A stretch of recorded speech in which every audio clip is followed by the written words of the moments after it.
So first question is, kamusta po si Tatay Digong in your visit today?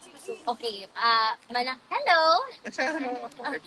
So, manahid lang po na I will make this medyo short today since I am yet to get breakfast like I told them kanina and tapos ko yung hapon. But for the visit today, it went very light. There were lots of laughs today as compared to the other days. Maybe because no first day, medyo alam mo na baguhan kasi we haven't seen each other in like a couple of months. So it was emotional the first time. But this visit was quite light.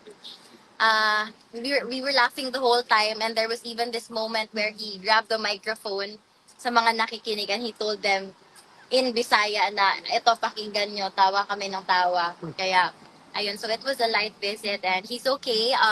Today I was able to bring him snacks because to make up for my forgetfulness yesterday, I was able to bring him his favorites. Ayun, actually may hawak ako na Coke Zero kanina in the car. But I got him his favorite nacho cheese Doritos, caramel waffles, sa isang Coke Zero and Gatorade. Eh kaso, he was able to finish the Gatorade, pero yung Coke Zero, hindi na naubos. So, ako yung nagdala ngayon. Ayun, he kept asking today about my mother and of course, I reassured him na we're doing everything we can and that she is okay, she is well. Of course, she misses him. They message each other. But ayun, sadly, we have to cope up with the situation. And ayun, yung may pinaabot lang siyang message to my mom na you and only you daw. So, Wow. baka magalit yung mom ko pag hindi naman, pero ayun, he just wants to reassure my mom because he knows that she is in a lot of agony pag hindi niya nakita yung dad ko. Syempre, they've been together for so many decades already. So, of course, they're used to each other's company. And ayun naman, yung ibang kwento namin is about people here outside. So, I was able to talk about everyone, his supporters who wait every day outside. And he asked yung ilan ba today. Sabi ko, I'm not sure. But I did see a few a while ago before I went in. And so, at least now, may kwento ako para sa next visit ko na medyo madami kayo dito. So, masasabi ko yun sa kanya because he was smiling about it. And kwento ko sa kanya na sometimes, especially in the Philippines, nilalapitan ako ng mga babae na medyo kaedad niya or may edad na umiiyak sa akin, Kitty, kailan ba lalabas yung papa mo? Miss na miss ko na siya. Ayun, parang kinilig naman siya doon. He was happy to hear it and he's happy to know that you're still showing up, you're still here to love and support and, just be there through this very overwhelming and challenging journey. Kitty Pero question. Hindi na pag-usapan kayo about current events in the Philippines?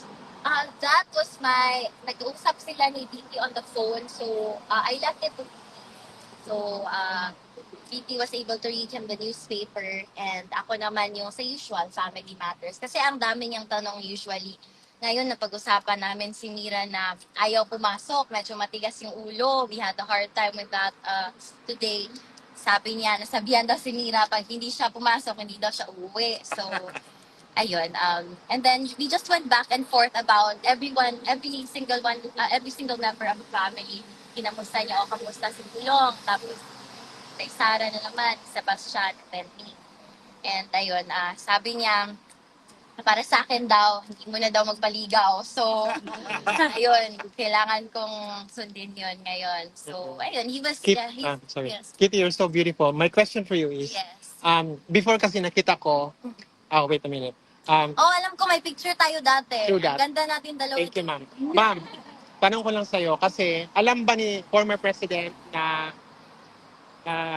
may tatlo kang billboard, one is the biggest in Makati. Yes, he actually memorizes where they are located, yung mga billboards na yun. So, sometimes, kamusta na yung billboard mo dun sa ganito, sa location na yan? Okay naman, nandun pa rin. And I do send him pictures of it, all of them also. And minsan tanong niya pa, oh, kailan ba yan madagdagan? Sabi ko, hintay ka lang, hindi pa tayo masyado sikat next time na.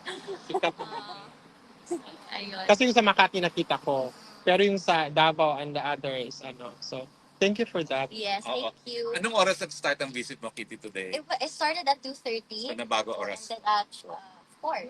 Bago lang. So, it was the usual 1 hour and 30 minutes. Tapos, very eventful naman ng aming ngayon. Puro tawanan, puro actually, I tried to massage him, his hands, gano'n. Yung mga pag gano'n lang, sabi niya okay lang daw siya kasi he feels strong today. So, ayun. Okay. Question lang.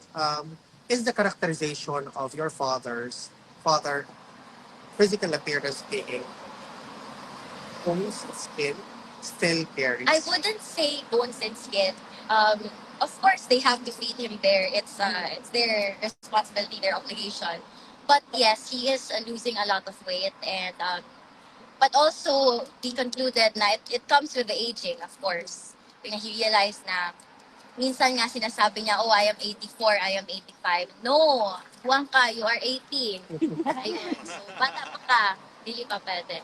So, ayun, I remind him na, hindi, bata ka pa, malakas ka pa. Ang dami mo nga nakakrush sa'yo dyan sa labas eh. So, ayun, tumatawa lang siya. Ayun nga, of course, he lost weight. Lalo na as compared to before he was taken. Kasi, syempre, at home, he can eat whatever he likes. He has a support system. And ayun, of course, when you're in a place you don't belong to, it comes with the emotional and the mental and the physical distress. So, anyone will understand kung bakit payat siya. He doesn't have the appetite. But he does eat. He does. Ikaw, Kitty, have you recovered from the trauma in Villanueva Air Base?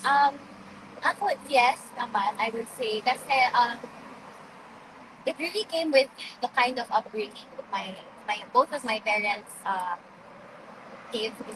Kasi, my mother is very tough. She's a disciplinarian, very authoritative. My father is very gentle. Kung sa atin pa, konsentidor. Pero I think that certain dynamic that we created really molded me into who I am today and what I'm capable of taking in. Just to follow up on my previous question, Kitty, can you share to us the activities that your father is doing there, like walking perhaps, or what and any other activities? Ito kasi siya, minsan ayaw magsabi ng totoo. So, sometimes I have to ask the guards inside. But as of what I've heard, there are times that he does walk around. Like I always remind him, uy, pag bilad dira sa init, kay para na sa imong muscles, sa imong pupok, kailangan maglakaw-lakaw ka, kailangan malihok yung imong lawas. So, sometimes, sundo niya, sometimes dili. He's a really stubborn guy. So, it really just depends on what his mood is for the day. He does walk around. Sometimes he does read. Sometimes he watches different channels. Sometimes, and he can't use the laptop because he isn't techie at all and he doesn't know how to use it. But ayun, TV, lakad, and yun, talking to us, our calls. Just one last question.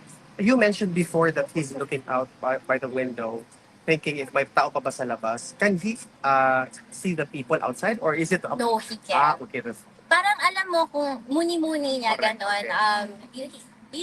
When parang, well, I think all of us naman, in our solace, sometimes we get too deep into our thinking. So, just the same with him inside. Napapaisip siya palagi. Thinks of the family, he thinks of everyone, the supporters. And sometimes he would even joke around na, uy, ako din I was looking by the window. Last night, I was talking to you. Did you hear? Tapos sabi niya, oh, narinig ko, nag-reply nga ako. Parang ganon. So, he's still the same joker, a very humorous person. And ayun, ang sabi niya, do not worry about him daw. Kasi sanay siya eh. Sanay siyang mag-adapt to what life brings. He's used to dealing with whatever cards he's given. So, yan yung sabi niya. Thank you, Kim. Alam ko, gutom na siya. No? May question ka, go. Taga Davao, go. Hello, ma'am. Yes, sir. Oo, sir. Any plan for 2028? Sino? Ikaw. Ako! De, secret. Madami akong plano para sa sarili ko. Ano, defense is not the right word. Sorry? I will come. Yes, yes. Ayun, it's not my time yet. And both my parents, they know of my personal plans. And ayun, I don't want to make any premature announcements. So, ayun, I'm thinking of me muna. I still have a lot of improvement and a lot of growth to, What's in your mind?